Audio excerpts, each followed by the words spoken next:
أهلاً، أنا البيض. بمد جسمك بعناصر بتساعد العضلات تتماسك. بدعم بناء العضلات، وأحسن وقت ليا الصبح أو بعد الحركة. أنا الزبادي اليوناني، خفيف وبريح المعدة وبساعد العضلات تتغذى بهدوء. بدعم التعافي، وأفضل وقت ليا بعد التمرين أو بالليل. أنا بقى الموز، بدي طاقة سريعة وبقلل الإحساس بالإجهاد. بدعم العضلات والأعصاب، وأحسن وقت ليا قبل أو بعد المجهود. أنا السبانخ، خفيف ومليان عناصر بتقوي العضلات بدعم الحركة والتوازن، ووقتي المثالي مع الغداء.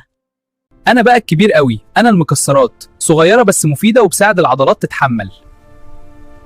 بدعم الطاقة، وأحسن وقت كسناك بين الوجبات.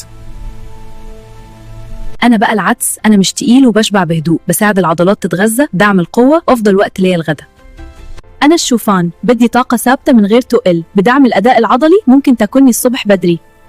أنا بقى الجبنة القريش، خفيفة وبغذي العضلات أثناء الراحة، بدعم التعافي، ممكن تاكلني قبل النوم. أنا أساس كل حاجة، أنا المية، من غيري العضلات تتعب. بدعم الحركة والترطيب، ولازم أكون معاك طول اليوم. اختيارات خفيفة صح تعني عضلات أقوى من غير تعب.